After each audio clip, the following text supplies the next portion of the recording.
let's talk baby bath time products in a household that does not have a bath. I was super nervous about having a baby and not having a bathtub because I knew the bath was an important part of the routine that I wanted to do every single day. Not everyone chooses to do it every day, that's totally fine, but for us, like my mom always instilled the importance of a bath as part of the bedtime routine. So this is the bath that we bought. It's from Munchkin. It looks like this. It fits 0 to 12 months, and what I like about it is it has this little bump so your baby can sit here and like have something to stop him from sliding forward. What I will say is that when he was super little, like when he was in the newborn phase and he didn't have the strength to really sit, what we ended up doing that worked really nicely was we actually filled it more than is recommended. I don't know if you can see, there's like a little line there that says max, and then had my son float on top. So we'd put my hand under him and he would literally just like float on the top of the water instead of sitting down, and it was like super adorable. He loved it. He would just like lie there and zen out. Not sure what we're gonna do when we grow out of this, but this has worked really nicely for us and my son loves it. In terms of soaps, we use a few different ones. So this is the bubble bath from Honest. It's lavender scented, which I know some people don't like scents, but I think it's quite relaxing every now and then. We used to use this every day. I now use it maybe like once every 3 days or so. I'm trying to scale back on using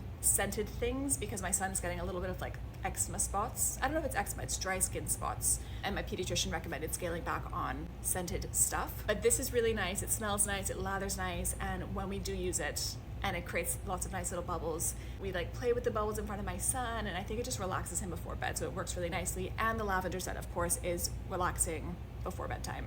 In terms of soap, we just got this one to try, which is the Johnson's Baby Wash and Shampoo. Now, this is meant to be for sensitive skin. They say it's ultra mild, but I was a little bit surprised because I don't think it's on the kind of packaging anywhere. It does have a mild scent. But what I will say is that it is quite a nice scent and it does last a good amount of time. So like when I wash my son's hair with this the next day, if I'm like giving him little head kisses, I can smell it slightly. It's not overpowering. I'm not someone who loves heavy scents. So for me, it's like the perfect mild scent that lasts, if you see what I mean. And then a few other honorable mentions, which are not necessities, but things that we've been doing. First is the tippy cups to pour over his head.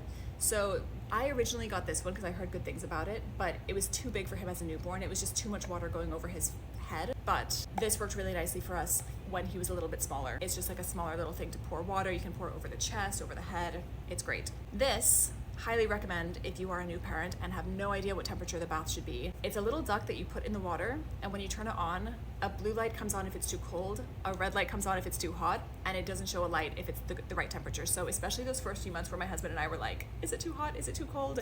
This was super helpful. And then the last thing I will say is around like, I guess, nighttime skincare for my son.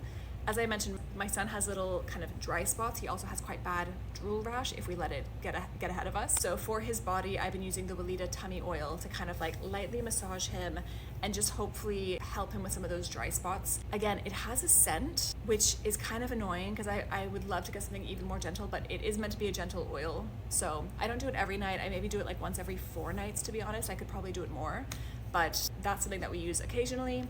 And then this, which is Aquaphor, is kind of like our Old Faithful.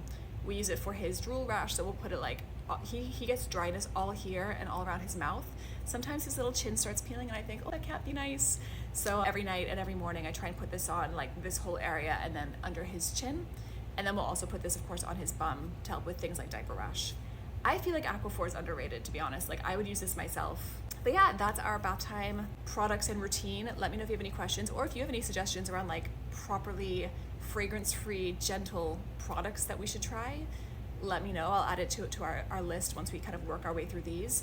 But yeah, really rate the Munchkin Bath and let me know if you have any questions.